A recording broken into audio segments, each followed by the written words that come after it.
A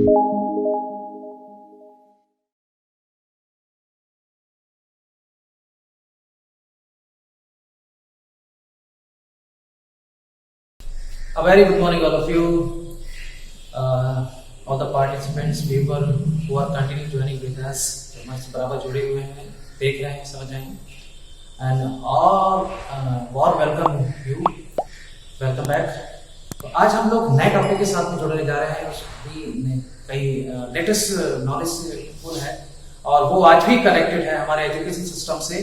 तो हमारा जो इंडियन एजुकेशन सिस्टम चल रहा है और जिस तरह से चेंज किया जाता है, क्या चेंज करना जरूरी है, तो उसका जो बेसिक नीड्स है उसी के बारे में समझने की कोशिश कर रहे हैं। इससे पहले आपने देखा कि कल हम लोगों ने पिछले पीरियड में हमने देखा कि प्रोफेसर यशपाल समिति 1992-93 के बारे में देखा, स्टडी किया कि विदाउट एजुकेशन बर्डन, जिनका उद्देश्य था और जिनके समिति का जो शीर्षक था, जिनके उद्देश्य का जो शीर्षक था वो था शिक्षा बिना बोझ के। तो बच्चों के स्तर के अनुसार पाठ्य पुस्तकों का निर्धारण करना, बच्चों के स्तर के अनुसार समय का निर्धारण करना, बच्चों के स्तर के अनुसार सब्जेक्ट एक्सपर्ट के द्वारा या दिशा निर्देशक के माध्यम से उन्हें सरलता से और सरल भाषा के माध्यम से शिक्षण उद्देश्य के साथ में जोड़ने की कोशिश कराना। क्योंकि प्राथमिक स्तर की बात है, हमको प्राथमिक स्तर से बच्चों को तैयार करना है, और तो प्राथमिक स्तर से बच्चों को तैयार करने के लिए हमें उनकी रचनात्मक शक्ति का विकास करने के लिए, उनमें सृजन करने के लिए, क्योंकि दोनों ही भाव बहुत इंपॉर्टेंट है, एक रचनात्मक शक्ति का विकास और सृजनात्मक शक्ति का विकास, ये हर स्टूडेंट के लिए इंपॉर्टेंट है। क्योंकि अगर हमने इस बात का शुरू से अगर ध्यान दे दिया तो ये आगे हमें समझने में या आने वाले समय में उस स्टूडेंट को इन दोनों एलिमेंट्स को समझने में किसी प्रकार से कोई प्रॉब्लम नहीं होगी, और वो जो भी उसने ऑब्जेक्ट डिसाइड किया है वो उस ऑब्जेक्ट को यानी उस उद्देश्य को बड़े ही आसानी से या उस लक्ष्य को बड़े ही आसानी से प्राप्त कर सकता है। तो बच्चों को या शिक्षण कार्य में इन दो बातों का खास ख्याल रखिए। शिक्षक वही है जो बच्चों में रचनात्मक शक्ति का विकास करा सके, बच्चों की स्मरण शक्ति का सृजन करा सके, बच्चों के रुचि के पहलू को पहचान सके, बच्चों के बौद्धिक स्तर को बढ़ा सके, बच्चों के ज्ञान के स्तर को प्रोत्साहन दे सके, बच्चों को जीवन उपयोगी पहलुओं से जोड़कर शिक्षित करा सके, वही शिक्षक है। तो माय डियर स्टूडेंट, टीचर बनने के लिए बातों का विशेष तौर पर ध्यान रखिए। टीचर वही है, क्योंकि टीचर क्या है कि एक मल्टी फेस सिचुएशन को हैंडल करता है। क्योंकि एक क्लास में अगर 50 बच्चे हैं तो 50 बच्चों का जो लेवल ऑफ थिंकिंग है वो अलग है, 50 बच्चों का लेवल ऑफ नॉलेज ग्राफ है वो अलग है, 50 बच्चों का जो इंटरेस्ट लेवल है वो अलग है, 50 बच्चों का जो इंटेलेक्चुअल लेवल है वो अलग है। तो इस तरीके से, लेकिन हमारा उद्देश्य क्या है, एक ही है, वो है शिक्षा का संचालन करना। तो माय डियर स्टूडेंट, सबसे पहले हम टॉपिक को देख लेते हैं, उसके बाद हम डिस्कस करते हैं राष्ट्रीय पाठ्यचर्या।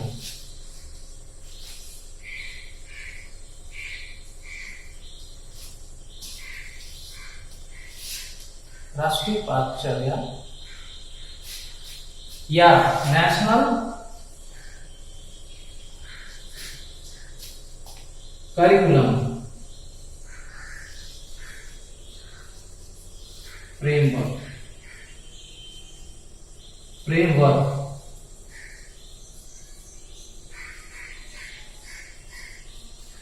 कहने को इजी टॉपिक है, लेकिन ये इजी टॉपिक भी अपने आप में क्रिटिकल है। और आपको बता दूं कि टीटी और सुपर टेट और सीटेट में रिलेटेड क्वेश्चन इससे आते हैं, क्योंकि ये टॉपिक जो है आपका पूरा टीचिंग एप्टीट्यूड से रिलेटेड है, आपकी व्यू रचना से रिलेटेड है, आपकी योजना से रिलेटेड है, आपके कक्षा शिक्षण को संचालन करने का जो तरीका है उससे संबंधित है। आप कैसे संबंधित है इस बात को इस टॉपिक के जरिए हम लोग समझने की कोशिश करेंगे, क्योंकि इस टॉपिक में बहुत ही इंपॉर्टेंट बातें हैं। एक तो अब इससे पहले हम राष्ट्रीय नेशनल करिकुलम फ्रेमवर्क को समझने से पहले हम देखेंगे कि आखिर इनको किस बेस से समझा जा सकता है।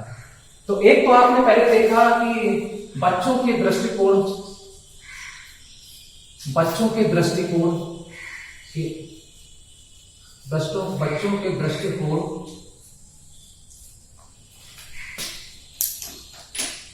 दृष्टिकोण को ध्यान में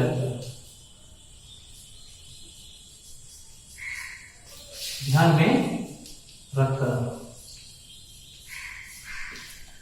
माय डियर स्टूडेंट, ये टॉपिक बड़ा इंटरेस्टिंग है, इसको समझने की कोशिश करिए और आप यहाँ समझने के बाद में सेल्फ स्टडी के जरिए सेल्फ स्टडी जरूर करिए।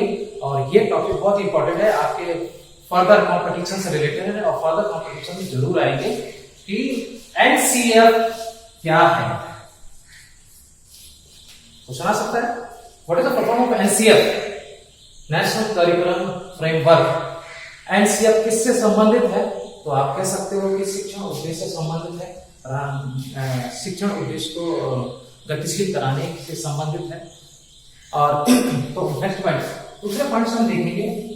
देखिए, इसमें इस नेशनल करिकुलम का जो उद्देश्य किन बिंदुओं से संबंधित है, उसमें ये महत्वपूर्ण बिंदु है। इससे पहले आप हमारे चैनल को लाइक कीजिए, सब्सक्राइब कीजिए, शेयर करते रहिए और हमारे इस प्रयास को कंटिन्यू बढ़ाते रहिए, जिससे हम प्रेरित और सारी जानकारी इकट्ठा करने की कोशिश करेंगे और आपसे भी हम जानकारी लेते रहेंगे। दोनों का जब तालमेल होगा तो हमारा जो उद्देश्य बहुत अच्छे से आगे बढ़ेगा। तो इसी तरह से हम आगे बढ़ने की कोशिश करेंगे बच्चों के दृष्टिकोण को ध्यान में रखकर, क्योंकि बच्चों के दृष्टिकोण को ध्यान में रखना क्यों बोला गया है? क्योंकि आज का जो नेशनल एजुकेशन पॉलिसी है 1986 में पहले डिसाइड हो चुका, 1992 में पहली संशोधन हो चुका। इससे पहले आप देखो, क्योंकि शिक्षा के उद्देश्यों को बढ़ावा देने के लिए इससे पहले 1986 के 10 साल पहले ही प्रयास और पहला परिवर्तन हो चुका था कि एक समान पाठ्यक्रम को किस तरीके से जोड़ दिया जाए, पूरे भारतवर्ष में एक समान पाठ्यक्रम, पूरे भारतवर्ष में एक शैक्षिक संरचना कैसे लागू की जाए। हालांकि 1968 में राष्ट्रीय शिक्षा नीति यानी कि नेशनल पॉलिसी ऑन एजुकेशन के तहत डिसाइड हो चुका था कि एक समान पाठ्यक्रम हो, एक शैक्षिक संरचना के माध्यम से शिक्षण उद्देश्य को गतिशील किया जाए। लेकिन उसमें परेशानी क्या थी?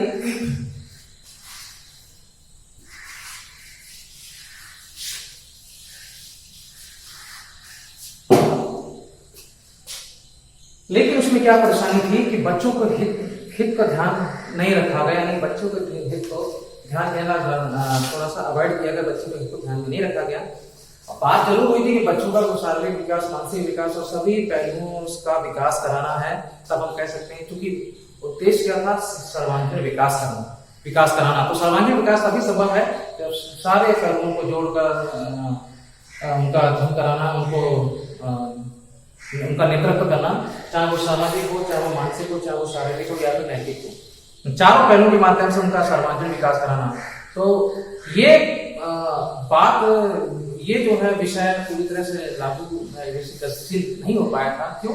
क्योंकि उसमें चाइल्ड सेंट्रिक एजुकेशन को पूरी तरह से प्रमोशन नहीं मिला। चाइल्ड सेंट्रिक एजुकेशन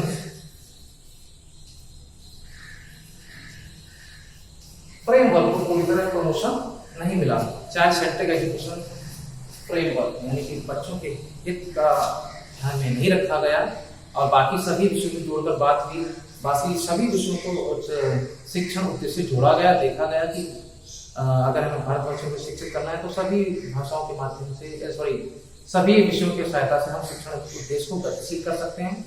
और हिंदी राष्ट्र भाषा के बल्कि त्रिभाषी, देखिए ध्यान होगा तो माय डियर स्टूडेंट, त्रिभाषी का हम जिक्र हम लोग पहले कर चुके हैं, जिसमें 3 भाषाओं के माध्यम से शिक्षा के उद्देश्य को गतिशील करने की कोशिश हो रही है, कंटिन्यू होनी चाहिए। उस टाइम डिसाइड हो गया था कि होगी और आज वो हो रही है कि यदि उत्तर प्रदेश है तो उत्तर प्रदेश की राष्ट्रीय भाषा हिंदी है और इंग्लिश सपोर्टिंग लैंग्वेज हो जाएगी। और उत्तर प्रदेश में 2 भाषा है। अदर स्टेट में हम जाएंगे तो बांग्लादेश, पश्चिम बंगाल है, तो पश्चिम बंगाल में हमें बंगाली नहीं आती है, तो वहां पर वो स्टेट अपनी नेटिव लैंग्वेज के माध्यम से एजुकेशन प्रोवाइड कर सकते हैं।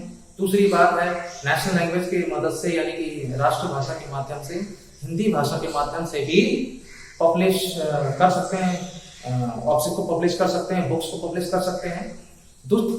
तीसरी बात है इंग्लिश, और इंग्लिश के माध्यम से भी शिक्षण उद्देश्य को गतिशील कर सकते हैं। तो त्रिभाषी उद्देश्य के माध्यम से आज जो है भारतवर्ष में शिक्षा को गतिशील किया जा रहा है। तो आज बात कर रहे हैं नेशनल करिकुलम फ्रेमवर्क 2005। हमारा टॉपिक ये है, बहुत ही इंपॉर्टेंट टॉपिक है। तो इसमें क्या है, हम पहले ये बस समझने की कोशिश कर रहे हैं कि इसके प्रमुख बिंदु क्या थे। तो प्रमुख बिंदु पहला ये है, बच्चों के दृष्टिकोण को ध्यान में रखकर शिक्षा देने की कोशिश की जाए। दूसरी बात ये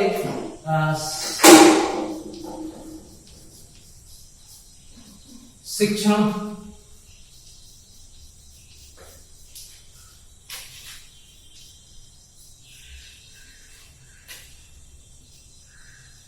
उद्देश्यों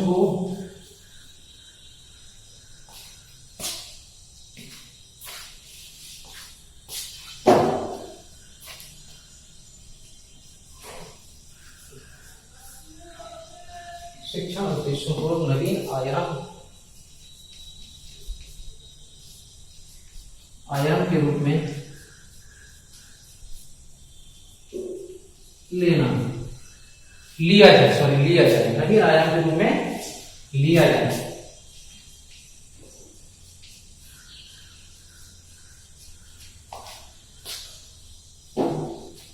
ठीक है, इसमें क्या है कि शिक्षण उद्देश्यों को नवीन आयाम के रूप में लिया जाए। नवीन आयाम से तात्पर्य हम पहले स्टडी कर चुके हैं कि शिक्षा का स्तर जो है व्यावसायिक स्तर के रूप में परिवर्तित किया जाए। तो व्यावसायिक स्तर का तात्पर्य है कि प्रोफेशनल कोर्सेज को भी प्रमोट कराया जाए। आज हम लोग कोर्सेज करते हैं, ट्रिपल सी हो गया, ए लेवल कोर्स हो गया, बी लेवल कोर्स हो गया, सी लेवल कोर्स हो गया, या SCPW सब्जेक्ट होगा या आर्ट सब्जेक्ट हो गया, जो जिसमें बच्चों की रुचि का ध्यान में रखकर बच्चों की रुचि को निखारने की कोशिश की जाए, उनकी बौद्धिक स्तर को बढ़ाने की कोशिश की जाए। प्रयोगात्मक और सैद्धांतिक दोनों ही रूपों में उनका प्रोत्साहन किया जाए। इस तरीके से शिक्षण उद्देश्यों को नवीन आयामों के रूप में लिया जाए। तो ये शिक्षण उद्देश्य तात्पर्य ये शिक्षण उद्देश्य जो है शिक्षक की भूमिका से संबंधित है। शिक्षक की भूमिका इसमें प्रमुख होती है। तो शिक्षक अपने व्यू रचना के माध्यम से शिक्षा में इस नवीन आयामों के माध्यम से बच्चों को शिक्षित करने की कोशिश करें। आवश्यकता के अनुसार शिक्षण में परिवर्तन करके नवीनीकृत करके शिक्षण उद्देश्य को गतिशील बनाने की कोशिश करें। तो एक दूसरा बिंदु था। तीसरा बिंदु क्या है, आगे हम लोग देखेंगे।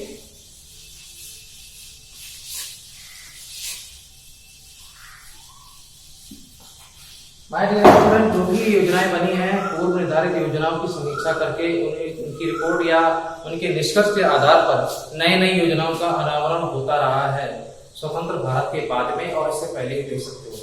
तो तीसरा, जैसे एजुकेशन पॉलिसी, जैसा अभी हमने आपसे बोला कि पूर्व निर्धारित योजनाओं को समीक्षा करके, स्टडी करके, रिपोर्ट के आधार पर और निष्कर्ष के आधार पर उसमें आवश्यकता के अनुसार परिवर्तन कराकर नई योजना प्रस्तुत कराने की कोशिश करना। तो इसी तरह इसमें भी देखने को मिला ऐसा। उसमें पहले डिसाइड हो चुका था कि अभिभावकों की भूमिका को सुनिश्चित करना। तीसरा पॉइंट है अभिभावकों की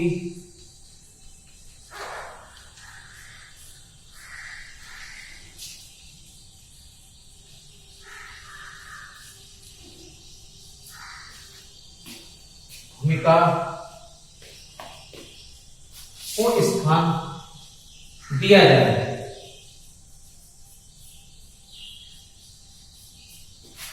नेशनल करिकुलम फ्रेमवर्क में आज हम देखते हैं सेंट्रल स्कूलों में, इंटरमीडिएट स्कूलों में गार्जियन का रोल इम्पोर्टेंट दिया जाता है और उसको प्रमोट करने के लिए पेरेंट्स मीटिंग हर स्कूल में अनाउंस किया जाता है।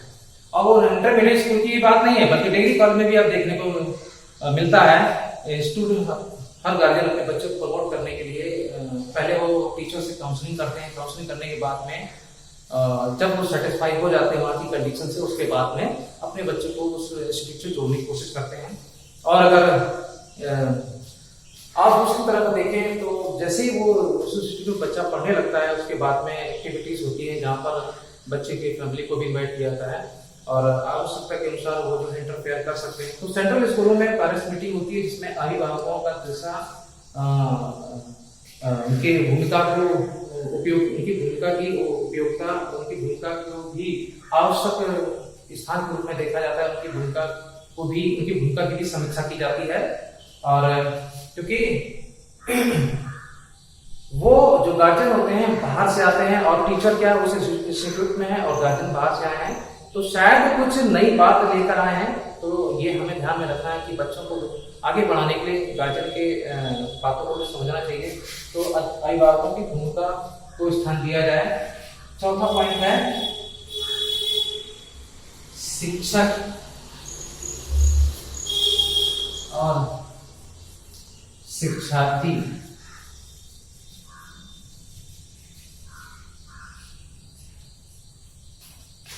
की उपयोगिता।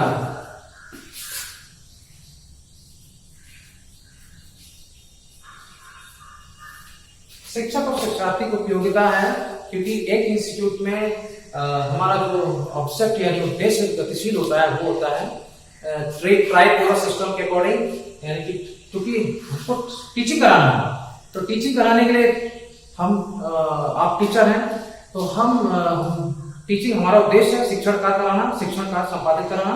तो शिक्षण कार्य कराने के लिए योग्य शिक्षकों का चयन और योग्य शिक्षक के माध्यम से बच्चों को शिक्षित कराने की कोशिश, और वो कोशिश किस माध्यम से हो रही है, वो हो रही है पाठ्यक्रम के माध्यम से।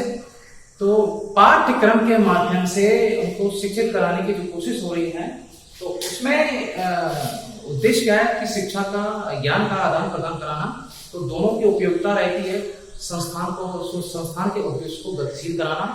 अगर टीचर, अब इसमें बड़े सरल शब्दों में समझ सकते हैं कि यदि हम किसी विषय को रुचिपूर्ण तरीके से, यदि किसी विषय को हम लोकप्रिय तरीके से, यदि किसी विषय को हम कई सारे उदाहरणों की सहायता से यदि हम उसका अध्ययन करते हैं, तो वो विषय वो बहुत ही इंटरेस्टिंग फुल हो जाता है और स्टूडेंट फुल्ली कंसंट्रेट कर लेते हैं बोर्ड में और अपने आप को उस नॉलेज से इंटरैक्ट करते हैं। तो अगर इस तरह का प्रोसेस, इंटरेक्शन प्रोसेस अगर क्रिएट हो जाता है क्लास में, तो हम कह सकते हैं कि हमारी क्लास बहुत ही कंप्लीट हो रही है, सेटिस्फाई हो रही है और एक सक्सेसफुल वे की तरफ जा रही है, एक कंप्लीट फ्रेम बन रहा है। अगर इंटरेक्शन नहीं हो पा रहा टीचर और स्टूडेंट के बीच में, तो वो क्लास कंप्लीट नहीं है, वो क्लास बल्कि इनकम्प्लीट है। हम चाहे तो बुक को देखकर पढ़ा दें, बुक में जो लिखा हुआ है उसको ही नोट करा दें, तो ये क्या है, लिमिटेड है। तो इसमें क्या पता चलता है कि टीचर का जो व्यू रचना है, जो स्ट्रैटेजी है, जो प्लान है, वो लिमिट है। वो स्टूडेंट आराम से ऑब्जर्व कर ले रहा है, उसमें क्या इंटरेस्ट स्टूडेंट नहीं लेगा, क्योंकि उसी टाइम के अकॉर्डिंग उस बुक से देखकर वो कॉपी एंड पेस्ट करा दिया। आपका अपना इनपुट होना चाहिए, आपका अपना टीचिंग प्लान होना चाहिए। टीचिंग प्लान को एक्टिवेट करने के लिए सबसे पहले आप ध्यान रखिए कि आपको व्यू रचना बनाना पड़ेगा, आपको योजना बनाना पड़ेगा, आपको पाठ योजना बनाना पड़ेगा, आपको शिक्षण सामग्री का एकत्रीकरण करना होगा, आपको सपोर्टिंग मटेरियल का कलेक्शन करना होगा, आपको सपोर्टिंग टीचिंग टूल्स का कलेक्शन करना होगा, आपको टीचिंग एड्स की कंप्लीट स्टडी करनी होगी। तो इस तरीके से आप टीचिंग को सक्सेस कर सकते हैं, कंप्लीट कर सकते हैं, इफेक्टिव बना सकते हैं, अदरवाइज फेल हो जाएंगे। तो माय डियर स्टूडेंट, फेल नहीं होना है, पास होना है। तो पास होने के लिए जैसे कि इसको ध्यान रखिए। दूसरी तो हम लोगों ने देखा शिक्षक और शिक्षार्थी की उपयोगिता को महत्व देना। तो अब हमने उपयोगिता को महत्व देने की बात यहाँ पर बोली, क्यों बोली है, क्योंकि दोनों के पास वैल्यूज हैं, दोनों के पास एजुकेशन है, इनका एजुकेशन स्टार्टिंग है, ये इनका एजुकेशन ये पूरा अचीव कर चुके हैं, इनके पास भी आदर्श व्यक्तित्व है, इनके पास भी आदर्श व्यक्तित्व है। अब फर्क क्या है, अब उद्देश्य संस्थान को सुरक्षित करना है, तो ये अपने दार्शनिक क्षमता के अनुसार इनको दार्शनिक क्षमता को तालिब इल्म की सहायता से इनको जो है प्रोत्साहित करने की कोशिश करेंगे। और ये क्या करेंगे, शिक्षक के साथ में सहभागिता के साथ में शिक्षण उद्देश्य को बढ़ाने की कोशिश करेंगे, अच्छा परिणाम दिलाने की कोशिश करेंगे। तो इस तरह की दोनों की भूमिका है। अगला पॉइंट है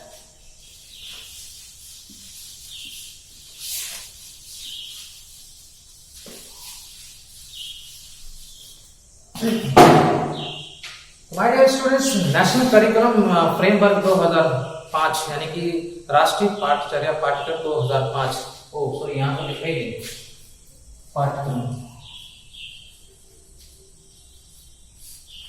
2005। इससे पहले एनसीएफ बना, तो करिकुलम में या सिलेबस में जो भी चेंजेस है, जो बेसिक नीड्स है, उसमें अगर अकॉर्डिंग रिक्वायरमेंट चेंज कराना और फ्लेक्सिबल बनाना, ताकि स्टूडेंट का कंसंट्रेशन नॉलेज की तरफ मेंटेन हो सके, नॉलेज को गेन करने की उसकी जो जिज्ञासा है, अवेयरनेस है, वो बढ़ सके। आज के टाइम पर बहुत सारा चेंजेस हम देख रहे हैं कि हो चुका है। 10th क्लास में 30% इंटरनल मार्क्स मिलने लगा है, जबकि पहले नहीं था। क्यों? क्योंकि उसको अब क्या है कि स्कूलिंग शिक्षा का जो प्रमुख शिक्षा या प्रमुख योग्यता बन गई है, या बेसिक एलिजिबिलिटी जो बन गई, वो है 12th क्लास। और 10th क्लास का एक एसेंशियल क्वालिफिकेशन के रूप में देखा जा रहा है, एक डिजायरेबल क्वालिफिकेशन के रूप में देखा जा रहा है कि ये पड़ाव को आपको केवल आपको पास करना है। इसके बाद जो मेन पड़ाव हुआ आपका है 12th क्लास, उसके बाद जो है आप अपनी रुचि के अनुसार ट्रैक का चूज कर सकते हैं, ट्रैक का सिलेक्शन कर सकते हैं कि आपको किधर जाना है, मैनेजमेंट साइड जाना है, या आर्ट को अडॉप्ट करना है, या फिर साइंस की तरफ जाना है, या टेक्निकल की तरफ जाना है। It is depend on your choice after 12th class. तो इस तरीके से हम देख रहे हैं कि राष्ट्रीय पाठचर्या की जो रूपरेखा है 2005 एक ऐसा दस्तावेज है जिसमें ऐसे विषयों पर चर्चा की गई कि बालकों को क्या और किस प्रकार पढ़ाया जाए, बालकों को कैसे शिक्षित किया जाए, बालकों को कैसे प्रेरित किया जाए और किस प्रकार पढ़ाया जाए। ये देखिए नेशनल करिकुलम फ्रेमवर्क का ये सोच था, प्लान है, ये एनसीएफ का ये स्ट्रेटजी है कि किस तरीके से बच्चों को पढ़ाया जाए, किस तरीके से बच्चों को प्रोत्साहित किया जाए। दूसरी तरफ बात यह है कि राष्ट्रीय पाठचर्या की रूपरेखा 2005 की उत्पत्ति रविंद्रनाथ टैगोर की सभ्यता और प्रगति नामक निबंध से हुई। कि राष्ट्रीय पाठचर्या की जो रूपरेखा 2005 की उत्पत्ति रविंद्रनाथ टैगोर, देखिए ध्यान रखिए इस चीज को, रविंद्रनाथ टैगोर के जो सभ्यता और प्रगति नामक निबंध था, उससे वो राष्ट्रीय पाठचर्या की रूपरेखा की उत्पत्ति हुई। तो आपने देखा रविंद्रनाथ टैगोर की जो निबंध था सभ्यता और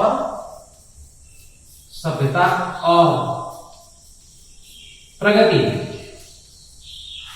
प्रश्न आ जाए कि सभ्यता और प्रगति निबंध किसने दिया, सभ्यता और प्रगति किसकी देन है, किसका काव्यांश है, किसका निबंध है, किसकी रचना है, तो वो आंसर आपका रविंद्रनाथ टैगोर।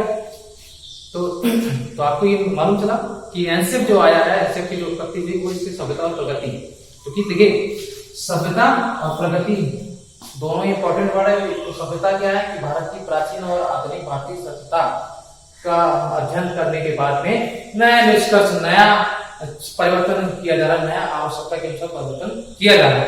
यहाँ पर परिवर्तन के तौर पर देखा गया, परिवर्तन तत्व के आधार पर देखा गया। यहाँ पर क्या है कि यहाँ पर दो सभ्यता देखी गई, प्राचीन और आधुनिक।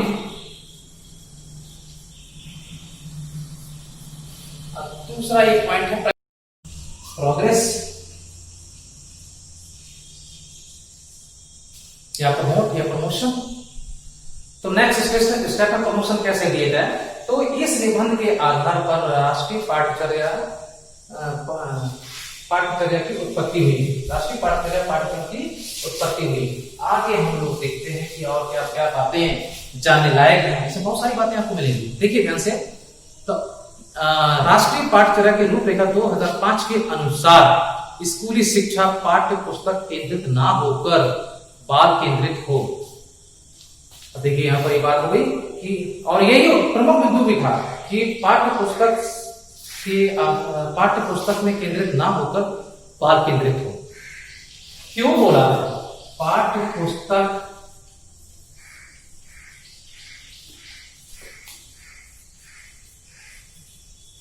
केंद्रित ना होकर बाल केंद्रित हो।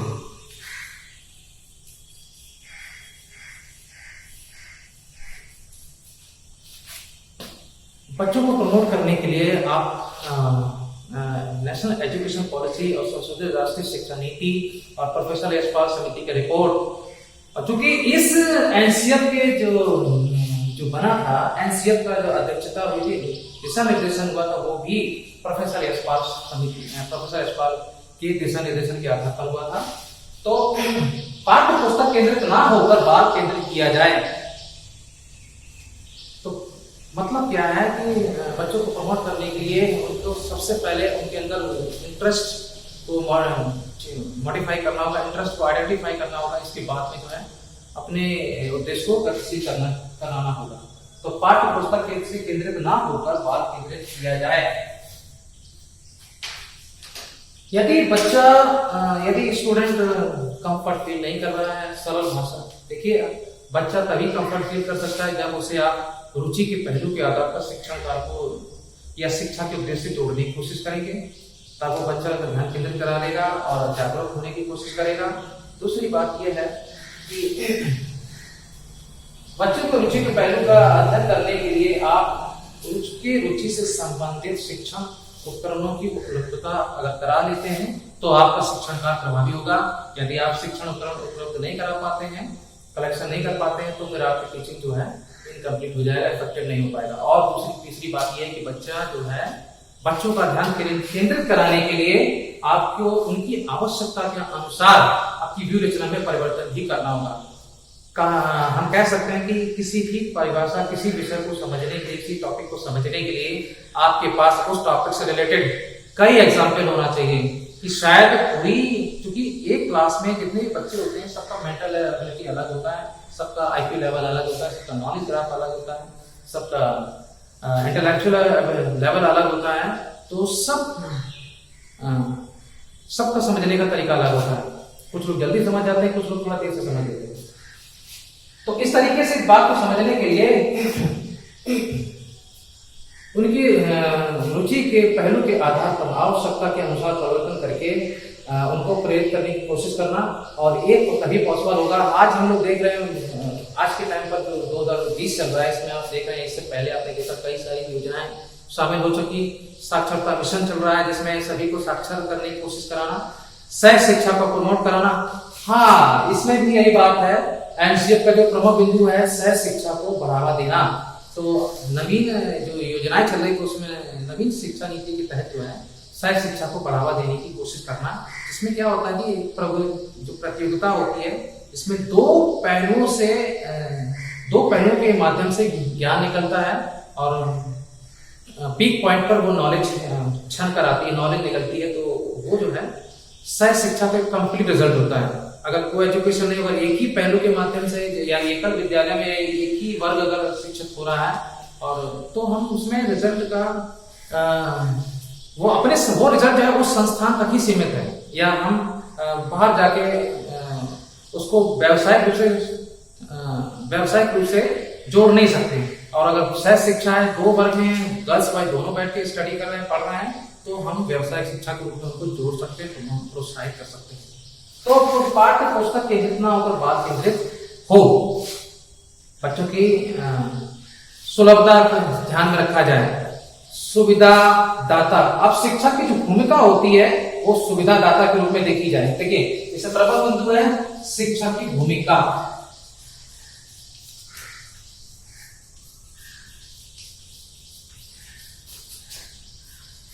सुविधा दाता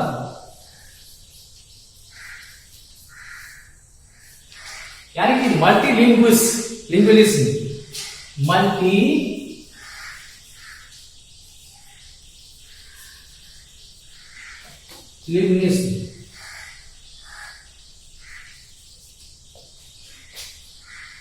सुविधा दाता है।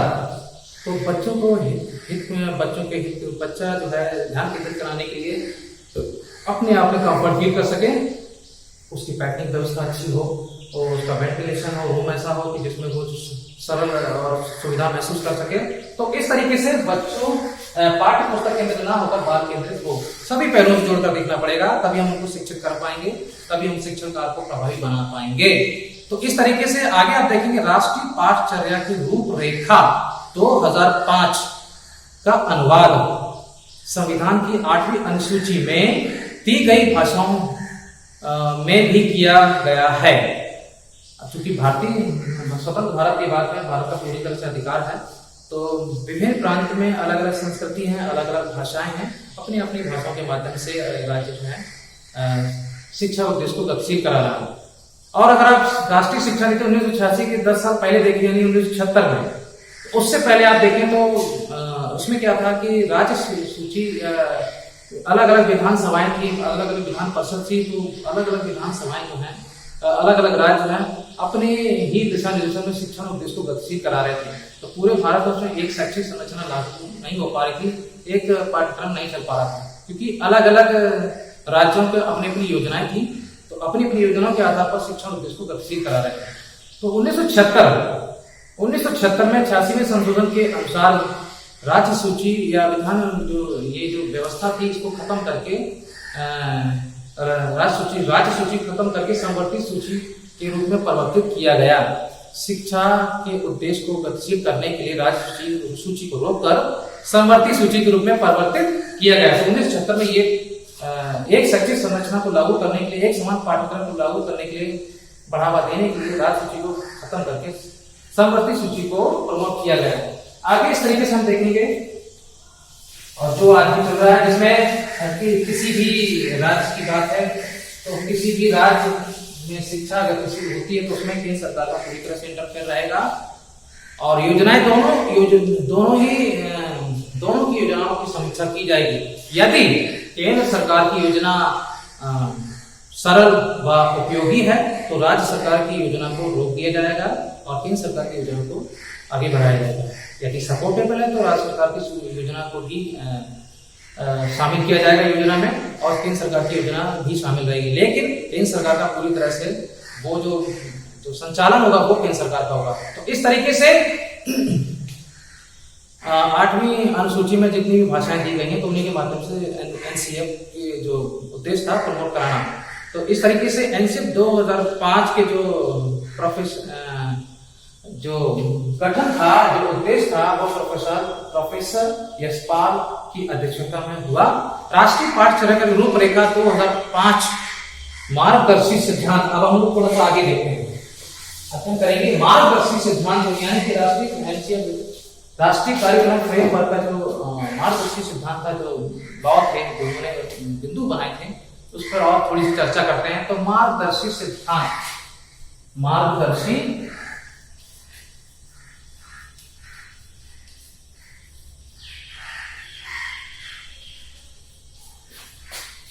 एनसीएफ का जो उद्देश्य है, बच्चों के हित को ध्यान में रखकर शिक्षा के उद्देश्य को गतिशील कराना, और इसमें शारीरिक अभिज्ञ कार्य अनुभव को विषय को भी जोड़ा गया, कला एवं शारीरिक शिक्षा को भी जोड़ा गया। राष्ट्रीय शिक्षा नीति में फिजिकल एजुकेशन को भी कंपलसरी कर दिया गया था।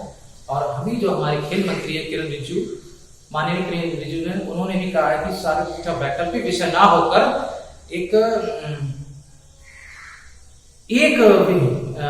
अनिवार्य विषय के रूप में नवीन शिक्षा नीति के रूप में संचालित किया जाएगा। जो अभी नवीन शिक्षा नीति अभी हालांकि प्रगति पर है, लागू नहीं हुई भारत देश में, तो नवीन शिक्षा नीति के तहत शारीरिक शिक्षा फिजिकल एजुकेशन कंपलसरी सब्जेक्ट के रूप में इंप्लीमेंट होगा पूरे इंडिया में। तो इस तरीके से वैकल्पिक विषय नहीं होगा। अब हम लोग समझने की कोशिश करते हैं मार्गदर्शी सिद्धांत, जिसमें प्रमुख बिंदु था, क्योंकि हर योजना के सिद्धांत है, प्रमुख बिंदु था ज्ञान को स्कूल के बाहरी जीवन से जोड़ा जाता है। पहला जो पॉइंट है,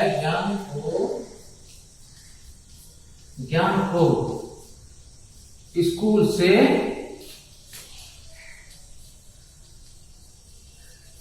बाहरी जीवन से जोड़ा जाए।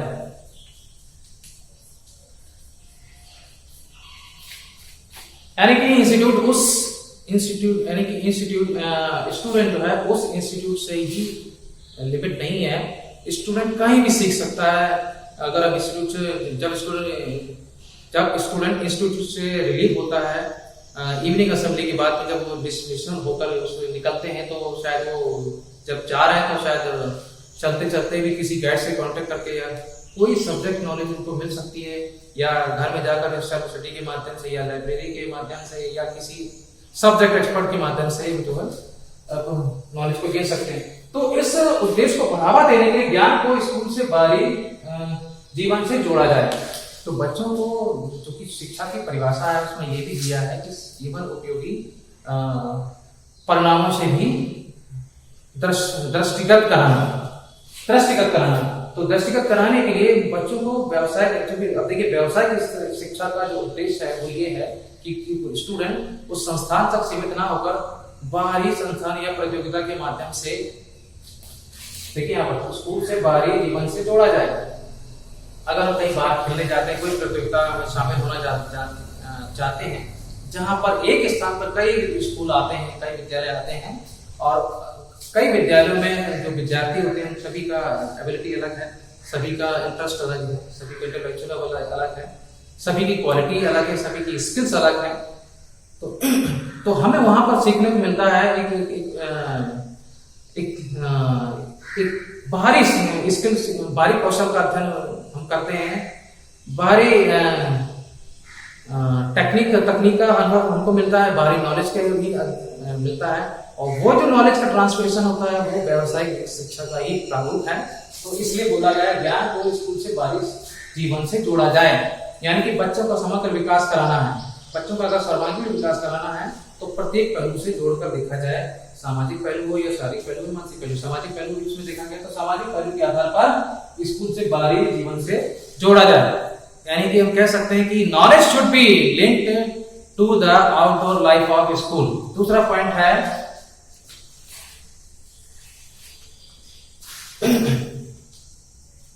ठीक है, दूसरा पॉइंट है, अब इसमें प्रमुख उद्देश्य था कि ज्ञान को सूचना के आधार पर ना देखा जाए। अगर ज्ञान को सूचना से जोड़कर ना देखा जाए। हम अगर इंफॉर्मेशन देते हैं, इंस्ट्रक्शन देते हैं, तो इसका मतलब ये नहीं कि हमारा काम पूरा हो गया। इंस्ट्रक्शन या इंफॉर्मेशन देने का जो एक वो शॉर्ट फ्रेम होता है, मॉर्निंग टू इवनिंग असेंबली तक हमको रुकना है स्कूल में, तो उस स्कूल में हमको अगर सूचना मिल जाती है तो हमको ये पता चलता है कि आज पूरे ड्यूरेशन में क्या क्या होगा।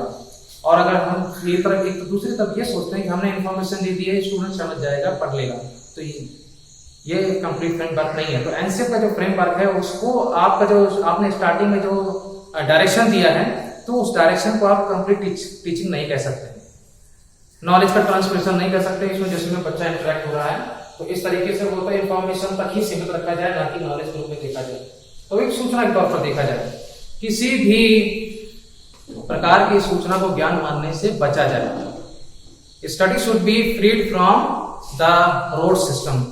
तो ये आपको बता दिया हमने, किसी भी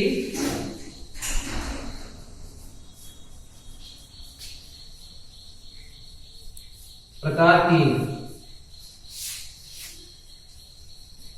सूचना को ज्ञान से ना जोड़ा जाए, ना जोड़ा जाए, क्योंकि सूचना शिक्षण का संपूर्ण रूप नहीं है, बल्कि एक संक्षिप्त रूप है, बहुत ही संक्षिप्त है। ये एक सूचना तक ही सीमित रखना चाहिए, ना कि उसको देख रहे नॉलेज के रूप में कि हमने अगर सूचना दे दी तो हमारा काम हो गया, नहीं। आगे हम लोग देखेंगे पाठ्य पुस्तक केंद्रित ना होकर, पहले स्टडी कर लिए हैं कि पाठ्य पुस्तक केंद्रित ना हो, बल्कि छात्र केंद्रित हो या बाल केंद्रित हो, ठीक है ना। कार्यक्रम शुड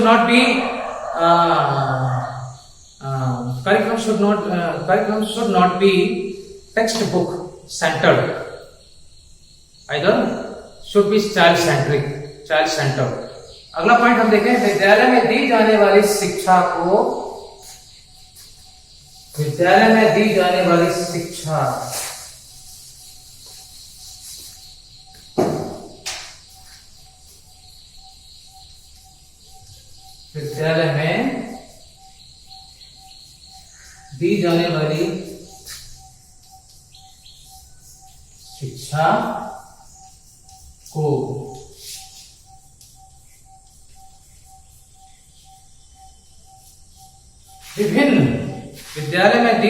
शिक्षा को विभिन्न प्रकार की गतिविधियों से जोड़ा जाए, विभिन्न प्रकार की गतिविधियों से जोड़ा जाए।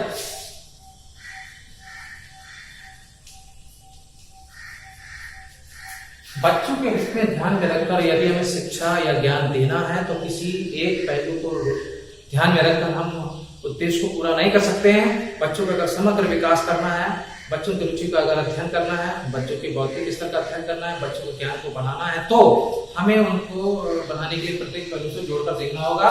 यानी कि टॉपिक से किसी भी सब्जेक्ट रिलेटेड प्रतियोगिता करानी पड़ेगी, विज्ञान से संबंधित हो या गणित विषय से संबंधित हो या कला विषय से संबंधित हो या कार्य अनुभव के माध्यम से हम उनको प्रेरित करने की कोशिश करें, या शिक्षा से संबंधित हो या सांस्कृतिक गतिविधि से संबंधित हो।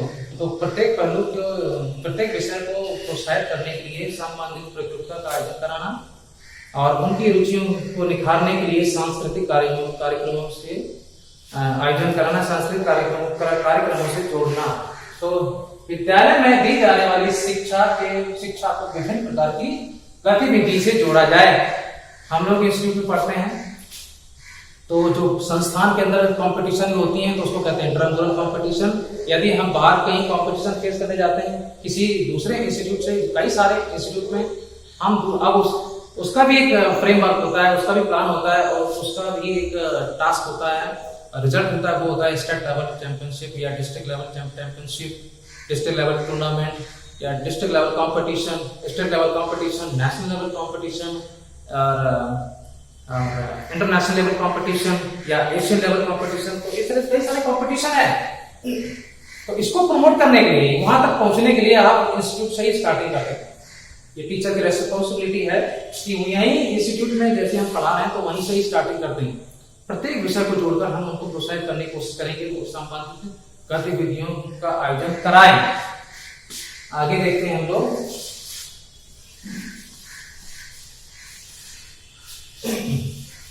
बहुत ही इंपॉर्टेंट टॉपिक है माय डियर स्टूडेंट, आप ध्यान रखिएगा। एनसीएफ में क्या क्या बातें हैं, इस तरीके से देखा गया कि राष्ट्रीय मूल्यों के प्रति आस्थावान विद्यार्थी तैयार किए जाएं। यानी कि student should be prepared for national values.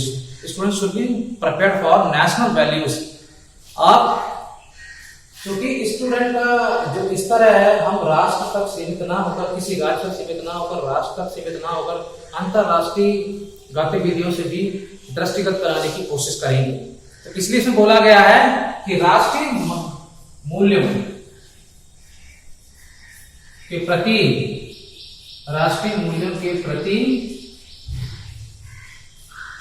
आस्थावान, राष्ट्रीय मूल्यों के प्रति आस्थावान विद्यार्थी तैयार किए जाएं। विद्यार्थी तैयार किए जाएं।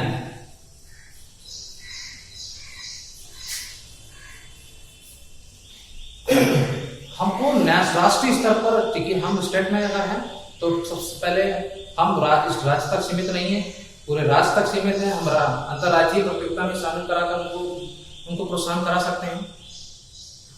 अंतरराष्ट्रीय स्तर पर हम उनका प्रोत्साहन कर सकते हैं। सबसे पहले हम अंतर विद्यालय रूप में उनको प्रोत्साहित करें, अंतर विद्यालय प्रतियोगिता के माध्यम से उनको बढ़ावा देने की कोशिश करें, उनके ज्ञान के स्तर को बढ़ाने की कोशिश करें, उनके रुचि के स्तर को बढ़ाने की कोशिश करें, उनकी बौद्धिक क्षमता का विकास कराने की कोशिश करें, उनकी योग्यता का स्तर बढ़ाने की कोशिश करें। तो सबसे पहले हम विद्यालय स्तर पर कर लेते हैं। तो इधर बात है एनसीएफ में, जो चूंकि पूरे देश की बात है तो पूरा एक नेशनल करिकुलम फ्रेमवर्क लागू होना था। तो इसके अकॉर्डिंग में बात की गई कि राष्ट्रीय मूल्यों के प्रति आस्थावान विद्यार्थी तैयार किए जाएं, जिससे राष्ट्र को नेतृत्व कर सकें और इसके पश्चात अंतरराष्ट्रीय स्तर पर भी नेतृत्व कर सकें। आगे बढ़ते हैं लोग। तो ये मार्गदर्शन प्रमुख सिद्धांत है। आगे पॉइंट हम देखेंगे, तो आगे भी ऐसे बहुत सारे पॉइंट्स देखने को मिलेंगे आपको।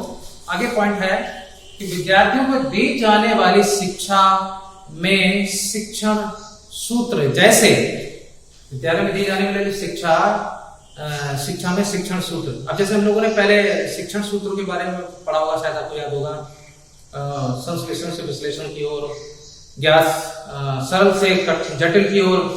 आपने पढ़ा है सरल से जटिल की ओर।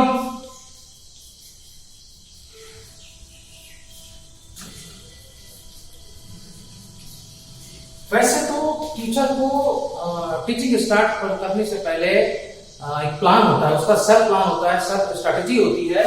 तो वो ये होनी चाहिए, मेरे ओपिनियन से ये होना चाहिए कि सरल से जटिल की ओर। आप जो है सरलता से अपने शिक्षण कार्य को शिक्षण कार्य की शुरुआत करने की कोशिश करें इजीली लैंग्वेज से, इजीली कॉन्सेप्ट से और सरल अवधारणा के साथ में किसी विषय का अध्ययन करना शुरू करें। एकदम अगर आप जटिलता से दृष्टिगत करा देंगे बच्चों को तो उसको समझने में परेशानी होगी, क्योंकि उसके लिए बहुत सारी प्रॉब्लम क्रिएट हो जाएगी। यदि हम उसको सरल उदाहरणों की सहायता से, सरल भाषा की सहायता से और सरल व्यू रचना की सहायता से किसी विषय का अध्ययन कराते हैं तो जटिलता तक जाने के लिए, जटिलता की ओर जब हम बढ़ रहे हैं तो उसमें जरा भी जटिलता महसूस नहीं होगी। तो इस तरीके से कई सारे शिक्षण सूत्र हम पढ़ चुके हैं। तर्क से तर्क वितर्क की ओर जाना, मनोवैज्ञानिक तर्क संगत की ओर जाना, संश्लेषण से विश्लेषण की ओर जाना, सरल से जटिल की ओर जाना। तो विद्यार्थियों को दी जाने वाली, लिख देते हैं हम लोग पहले, विद्यार्थियों को दी जाने वाली शिक्षा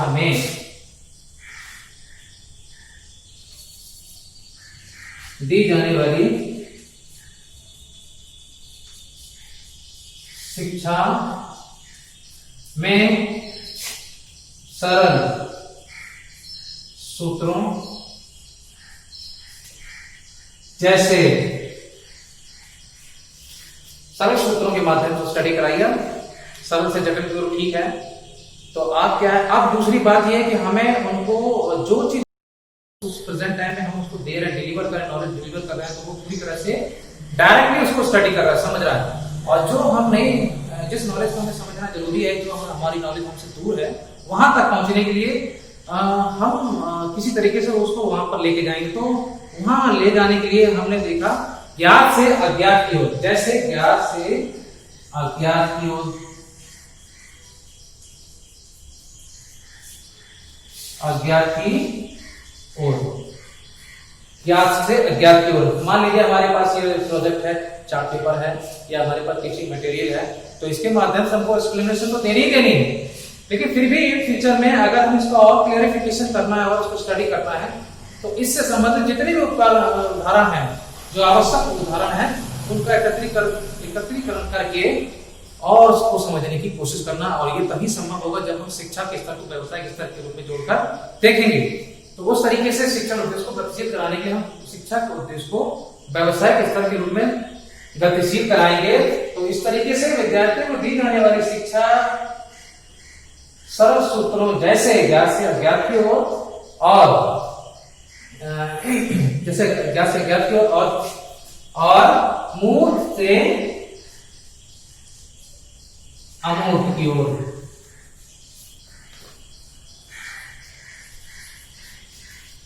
हाँ जी, देखिए ये सूत्र हम लोगों ने पढ़े हैं, कई सारे सूत्र पढ़े हैं, ये सूत्र जो है बहुत इंपॉर्टेंट है। तो इस तरीके से शिक्षण कार्य संपादित करना चाहिए। ज्ञात से अज्ञात की ओर, जो चीज हमको पता है और जो नहीं पता है उसके बारे में जानने की कोशिश करना। जैसे मान लीजिए कि एवरेस्ट हम सब बच्चों को नहीं ले जा सकते, कोई भी नहीं जा सकता है, उसकी अलग ट्रेनिंग होती है, उसका एक शेड्यूल होता है, उसका क्योंकि इन्वायरमेंट हमारे इन्वायरमेंट से बहुत अगेंस्ट है, इसलिए हम उस इन्वायरमेंट को अडॉप्ट नहीं कर सकते हैं। क्योंकि यहाँ हम लोग 45 डिग्री को अगर फेस कर रहे हैं तो वहां पर -0 डिग्री को, बल्कि और ज्यादा -10, -12, -20 समथिंग टेम्परेचर जाता है। तो जब वहां पर सिचुएशन बहुत ज्यादा क्रिटिकल हो जाती है तो वहां पर फेस करना मुश्किल हो जाता है, तो वहां पर नहीं पहुंच पा रहे हम। चार्ट पेपर के माध्यम से हमने 8,848 मीटर का एवरेस्ट हमने वहां पर उसको बनाकर दिखाया कि ये जो पहाड़ है विश्व का सबसे ऊंचा पहाड़ है, जिसकी हाइट है 8,848 मीटर। तो ये तो हमको पता चल गया, हाँ ये इस तरह का पहाड़ होगा। अब अज्ञात की ओर हम उसको जो है कल्पना शक्ति के माध्यम से उस फिगर को चित्रित करने की कोशिश करेंगे। दूसरा क्या है, मूर्त से अमूर्त की ओर। ये भी सेम लगभग इसी की तरह है, मूर्त से अमूर्त की ओर। हमको किताबों में इतिहास से संबंधित ज्ञान पढ़ने को मिलता है। हमने 19वीं शताब्दी यानी 1857 की क्रांति के बारे में पढ़ा, मंगल पांडे की क्रांति के बारे में पढ़ा, वीरांगना रानी लक्ष्मीबाई के बारे में पढ़ा, सुभाष चंद्र बोस के बारे में पढ़ा, महात्मा गांधी के बारे में पढ़ा, डॉक्टर बी आर अम्बेडकर के बारे में पढ़ा। वर्ल्ड वाइड फिनोमेनन जिसको बोला जाता है, विश्व ज्ञान दिवस के रूप में आज उनका जन्म दिवस मनाया जाता है।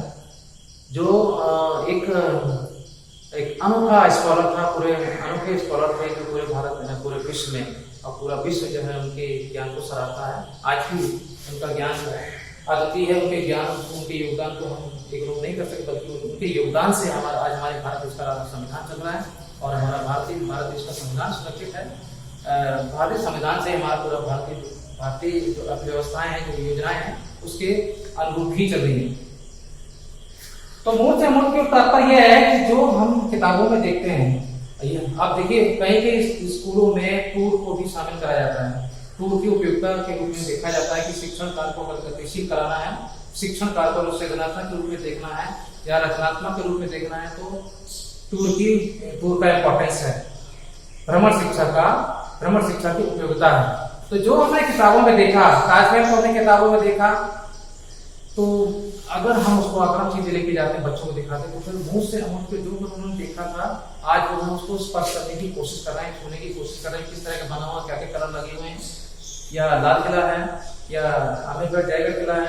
तो इस तरह से मूल से अमूल की शिक्षण पद्धति की सहायता से शिक्षण को गतिशील कराना, जिसको हम देख रहे हैं वो जो हमारे समक्ष है, जो प्रत्यक्ष रूप से हमारे समक्ष है, उसका स्टडी कराना और उसके बाद में उसी सब्जेक्ट से रिलेटेड उसको उस स्टूडेंट को वहां पर लेकर जाना, वहां पर ही स्टडी कराना। तो उसमें क्या है कि किसी प्रकार का कोई डाउट नहीं रहेगा।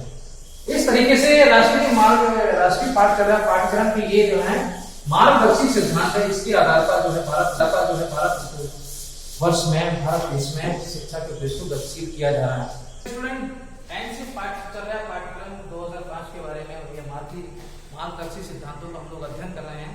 तो इसी क्रम में हम लोग आगे देखेंगे। देखिए एनसीईआरटी को प्रमोट करने के लिए, क्योंकि बच्चों का अध्ययन या बच्चों के शिक्षण को गतिशील करने के लिए हम सरल से सरल विषयों की सहायता से, सरल से सरल उद्देश्यों की सहायता से लक्ष्यों की प्राप्त करने की कोशिश करेंगे। तो इसी क्रम में अगला जो मार्गदर्शी सिद्धांत है वो है पुनर्बलन।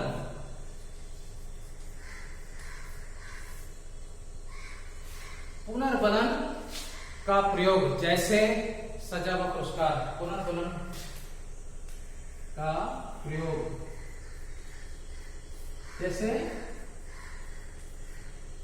सजा व पुरस्कार।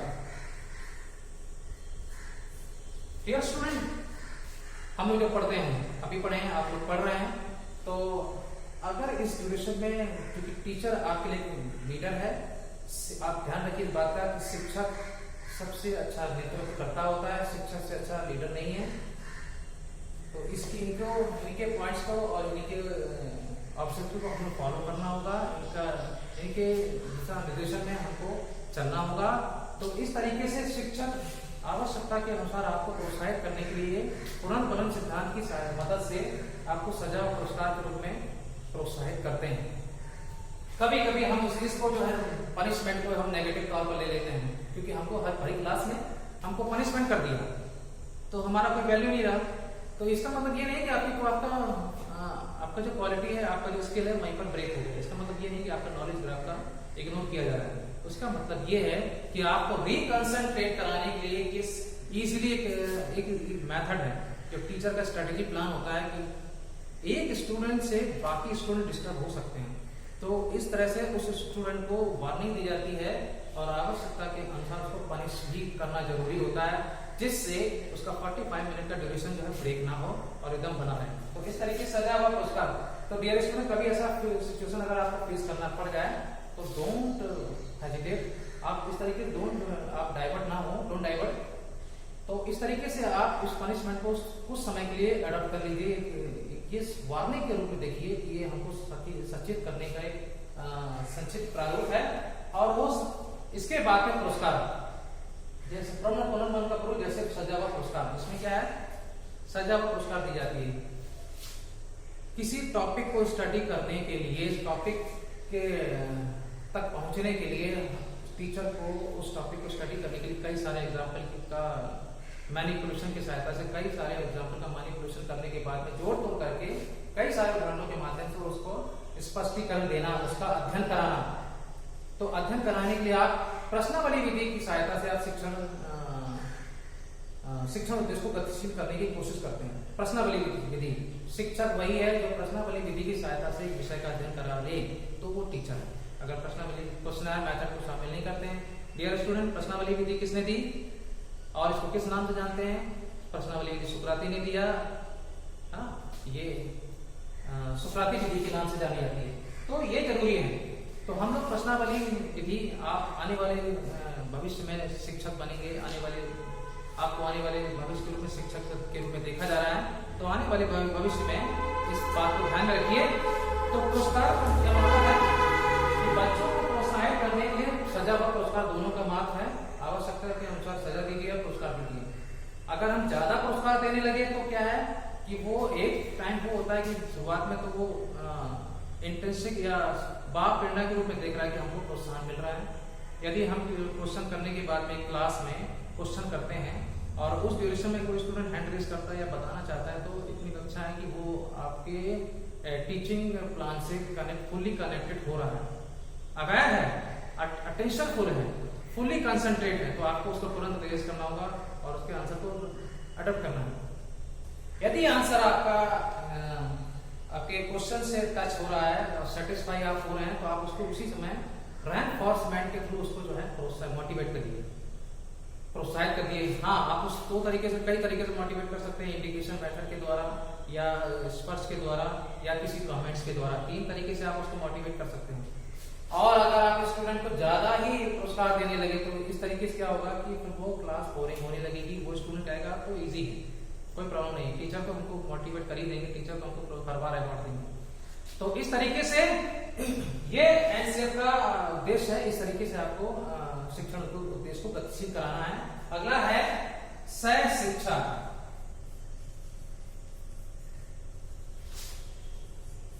सह शिक्षा गतिविधियों में बच्चों के अभिभावकों को भी जोड़ा जाए।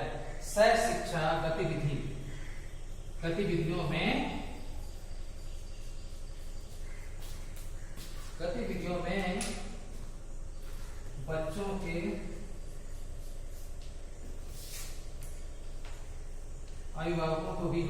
अभिभावकों को भी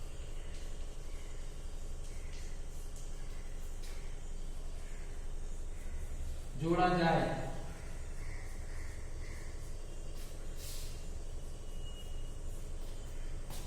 शैक्षिक गतिविधियों में बच्चों के अभिभावकों को भी जोड़ा जाए। क्योंकि हम टीचर और स्टूडेंट एजुकेशन प्रोसेस के माध्यम से इंटरेक्ट हो रहे हैं, तो गार्जियन का भी इम्पोर्टेंस है। तो शिक्षण उद्देश्य को गतिशील करने के लिए अभिभावकों को भी जोड़ा जाए, उनकी उपयोगिता को भी दिया जाए। तो ये मार्गदर्शी सिद्धांत में भी प्रमुख सिद्धांत है, आगे हम लोग देखेंगे। तो इस तरीके से एनसीएफ 2005 जो उद्देश्य था, शिक्षा बिना बोझ के शिक्षा पर जोर देना, एजुकेशन विदाउट बर्डन या लर्निंग विदाउट बर्डन या लर्निंग विदाउट बर्डन या ज्ञान प्रस्फुट अवधारणा, ज्ञान को किसी प्रकार का उन पर लोड न डालकर शिक्षा बिना बोझ के आधार पर शिक्षा पर जोर देने की कोशिश करना एनसीएफ 2005 का प्रमुख उद्देश्य है, मार्गदर्शी ये सिद्धांत है। एनसीएफ 2005 के अनुसार बच्चों को मातृभाषा में शिक्षण का दिया जाए। ठीक है, बच्चों को मातृभाषा के माध्यम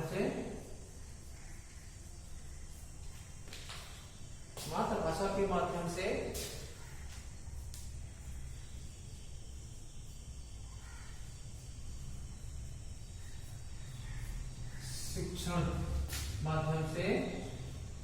शिक्षण कार्य या शिक्षण संपादित किया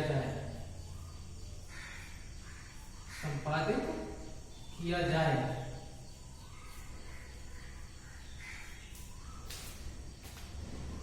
दूसरी तरफ बात क्या है कि चूंकि एनसीएफ 2005 लर्निंग विदाउट बर्डन करके सीखने पर जोर दिया जाए, लर्निंग बाय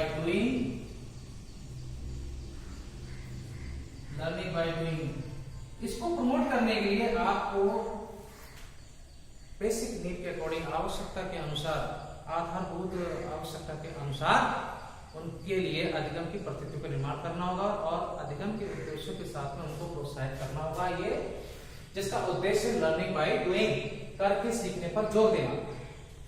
तो एनसीएफ का एक प्रमुख उद्देश्य था। एनसीएफ 2005 के अनुसार अंग्रेजी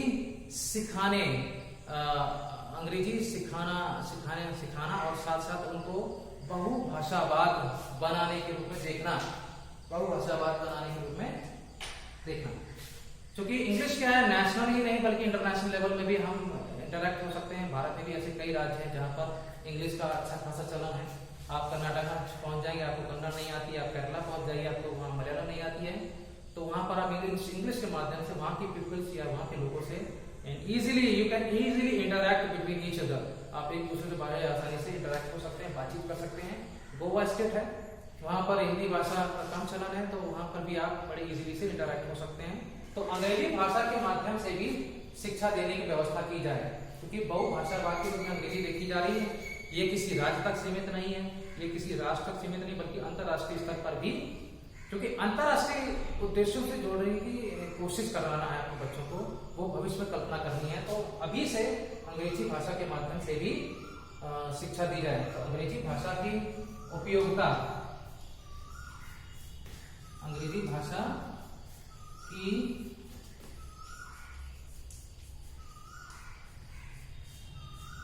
उपयोगिता को दृष्टिगत करके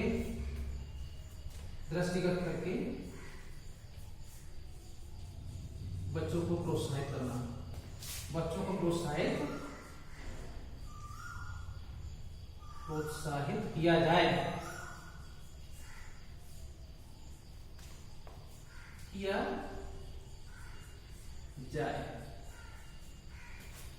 नेशनल करिकुलम फ्रेमवर्क 2005 का ये प्रमुख मार्गदर्शी सिद्धांत है।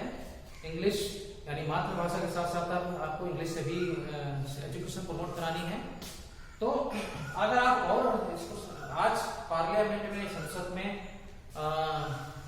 जो लोग हिंदी नहीं बोल पाते वो इंग्लिश के अंग्रेजी भाषा के माध्यम से अपना भाषण देते हैं, अपने विचार रखते हैं। तो यही सेम थिंग हर इंस्टीट्यूट में चलनी चाहिए। इसलिए इंग्लिश को एक कंपल्सरी सब्जेक्ट बनाया गया है और बच्चों को सभी पहलुओं का विकास करने के लिए फिजिकल एजुकेशन को भी जोड़कर देखा जाना चाहिए। कार्य अनुभव के माध्यम से उनको प्रोत्साहित करना है। फिजिकल एजुकेशन, जैसे हमने पिछले पीरियड में आपको बताया कि खेलो इंडिया के माध्यम से बच्चों को जो अच्छे खिलाड़ी हैं उनको स्कॉलरशिप की व्यवस्था की जा रही है। उनको अब स्कॉलरशिप की व्यवस्था यानी कि स्कॉलरशिप दी जाएगी जो राष्ट्रीय नहीं अंतर्राष्ट्रीय स्तर पर जिन्होंने अपना कौशल को मनवाया है, देश का नाम रोशन किया, किसी राज्य का नाम रोशन किया, तो उनको जो है उनकी योग्यता, उनके खेल स्तर के अनुसार उनको छात्रवृत्ति की व्यवस्था करना। ये खेलो इंडिया जो कि 31 जनवरी 2018 को लागू हुआ और फिटनेस को प्रोत्साहन देने के लिए, जिसमें आप देख रहे हैं फिट इंडिया लागू हुआ, वो है 29 अगस्त 2019। इसमें हर भारतवासी को